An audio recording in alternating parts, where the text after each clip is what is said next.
अस्सलाम वालेकुम स्टूडेंट आज हम लेक्चर नंबर 7 की तरफ जाएंगे और मज़ीद टाइप्स ऑफ मैट्रिसेस डिस्कस करेंगे। ठीक है, तो सबसे पहले नंबर पर है कि आइडेंटिटी या यूनिट मैट्रिक्स कौन से होते हैं। ठीक है, आइडेंटिटी या unit matrix. It is a square matrix. सबसे इम्पोर्टेंट पॉइंट तो यह है कि ये एक स्क्वायर मैट्रिक्स होगा। इट मीन्स दैट कि m is equal to n, यानी इसमें number of rows and number of columns बराबर होंगे। ठीक है, डिनोटेड बाय i, ये कैपिटल जो i होते हैं इससे हम इसको डिनोट करते हैं। और इसके अलावा all element on the main diagonal is ones, यहाँ पर आइज है, ये वंस है। ठीक है, वन। इसका मतलब ये है कि इस मैट्रिक्स में जितनी भी डायगोनल एलिमेंट होंगे वो 1 के बराबर होंगे, जितनी भी है। ठीक है, तो यहाँ पर मैं ये शो करता हूँ कि ये जो डायगोनल एलिमेंट है ये इट शुड बी 1, ये 1 के बराबर होंगे। या अगर आप यहाँ पर भी देख सकते हैं ये वाला, ठीक है, तो ये भी 1 के बराबर है। इसको हम कहते हैं आइडेंटिटी मैट्रिक्स या यूनिट मैट्रिक्स। ठीक है, अब इससे मुझे एक और टाइप्स याद आ गया, जिस तरह स्केलर था या डायगोनल था।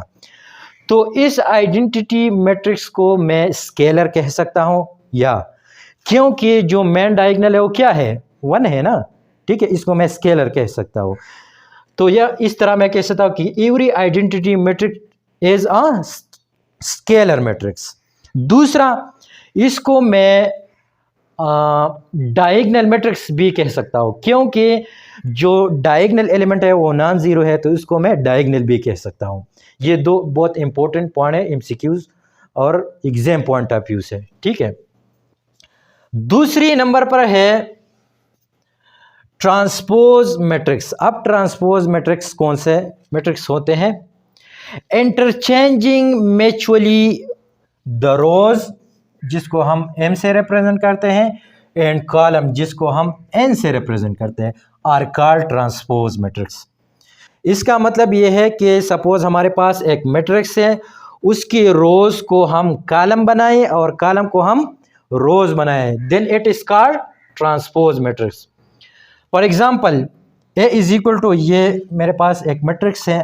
अब मैं अगर इसका ट्रांसपोज लेता हूं तो ये मेरे पास है एक रो। ठीक है, इस रो से मैं बनाऊंगा कॉलम। ठीक है, तो यहां पर आप देखें ये है कॉलम।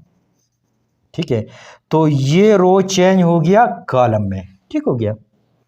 और सेकंड रो जो है इससे मैं बनाऊंगा कॉलम। अब ये देखो, ये 3 4 ये रोज में पड़े हुए हैं, यहां पर ये कॉलम्स में पड़े हुए हैं, तो इस रो से मैं बनाया कॉलम, ये चेंज हो गया। ठीक है, तो इसको हम कहते हैं कि ट्रांसपोज मैट्रिक्स, यानी रो को कॉलम से और कॉलम को रो से जब हम चेंज करें, then it is called transpose matrix. इसके बाद है सिमेट्रिक मैट्रिक्स। अब सिमेट्रिक मैट्रिक्स कौन से मैट्रिक्स होते हैं, ये बहुत इंपॉर्टेंट है एग्जाम पॉइंट ऑफ व्यू से। स्क्वायर मैट्रिक्स, ये स्क्वायर मैट्रिक्स होगा, यानी इसमें m is equal to n, rows और कॉलम बराबर होंगे। If the transpose of a matrix, अगर एक मैट्रिक्स के हम ट्रांसपोज ले लें equal to again the original matrix, यानी एक मैट्रिक्स है मेरे पास, उस मैट्रिक्स के मैं ट्रांसपोज ले लो तो ये ओरिजिनल मैट्रिक्स के बराबर होगा, उसमें कोई चेंज नहीं आएगा, then it is called symmetric. जैसे कि यहां पर a इज इक्वल टू 1 2 2 4, ये मेरे पास एक मैट्रिक्स है। अब इसकी मैं ट्रांसपोज लेता हूं। ठीक है, ये मेरे पास है रो, तो इस रो से मैं बनाऊंगा कॉलम, यहां पर ये क्या हो गया, कॉलम। ठीक है, ये कॉलम में चेंज हो गया। दूसरी नंबर पर ये है एक रो 2 4, और इससे मैंने बनाया कॉलम, ये देखो इसका मैंने ट्रांसपोज लिया। अब ये देखो ए का मैंने ट्रांसपोज लिया, ए ट्रांसपोज। आप अभी देखेंगे कि ये ओरिजिनल मैट्रिक्स है और ये मैंने ट्रांसपोज, ये ओरिजिनल और ट्रांसपोज आपस में बराबर होंगे। ठीक है, ये देखो यहाँ पर 1 है, यहाँ भी 1 है, यहाँ पर 2 है, यहाँ पर 2 है, यहाँ पर 2, यहाँ पर 2 एंड यहाँ पर 4, यहाँ पर 4। इसमें कोई चेंज नहीं आया, मैंने इंटरचेंज किया लेकिन इसमें चेंज नहीं आया। Then it is called symmetric matrix. If A transpose is equal to A then it is called symmetric matrix. ठीक है, उसके बाद है स्क्यू सिमेट्रिक मैट्रिक्स। ठीक है, a matrix is skew symmetric if A transpose is equal to minus A। अब ये देखो, जब आप A का ट्रांसपोज ले ले, ये किसके बराबर होगा? ये बराबर होगा अगर आप उस ओरिजिनल मैट्रिक्स को माइनस से ज़रब दे दे, उसके बराबर होगा, then it is called skew symmetric. ठीक है, अभी एग्जांपल से क्लियर हो जाएगा किस तरह। सपोज ये मेरे पास एक मैट्रिक्स है, A इज इक्वल टू 0 -3 3 0। ठीक है, इसका मैंने ट्रांसपोज लिया तो ये मेरे पास है रो और इससे चेंज हो गया कॉलम में, तो ये इंटरचेंज हो गया।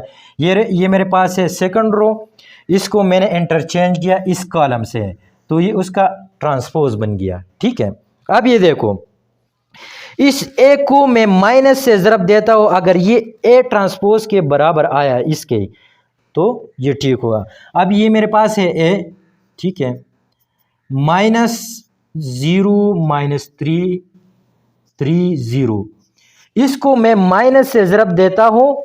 ठीक है, तो ये किसके बराबर होगा? ए ट्रांसपोज के बराबर होगा ना। ठीक है, तो इसको मैं माइनस से ज़रब देता हूँ तो ये किस चीज़ के बराबर होगा? ये बराबर होगा इसके।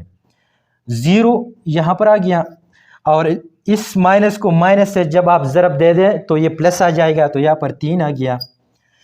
इस माइनस को 3 से ज़रब दे दें तो यहाँ पर माइनस आ जाएगा और यहाँ पर ये 0 है तो यहाँ पर 0 आएगा। ठीक है, अब ये देखो, ये है 0 3 -3 एंड 0। अब ये देखो 0 3 -3 एंड 0, ये दोनों आपस में क्या है? बराबर है कि नहीं है? इसलिए हम इसको कहते हैं स्क्यू सिमेट्रिक। ठीक है, स्क्यू सिमेट्रिक का सिंपल डेफिनेशन ये है कि जब आपके पास एक मैट्रिक्स है, इसके ट्रांसपोज ले ले और वो ट्रांसपोज -a के बराबर, आप ओरिजिनल मैट्रिक्स को जब माइनस से ज़रब दे दे तब इसको हम स्क्यू सिमेट्रिक कहते हैं। ठीक है, तो स्टूडेंट इस लेक्चर में हमने इन 4 matrices identity, transpose, symmetric and skew symmetric के बारे में डिटेल से डिस्कस किया। वीडियो के बाद अगर आपको कोई कन्फ्यूजन है तो काइंडली आप कमेंट सेक्शन में मेंशन कर सकते हैं, मैं कोशिश करूंगा कि प्रॉपर जवाब दूंगा। मिलते हैं नेक्स्ट वीडियो में। अल्लाह हाफिज़।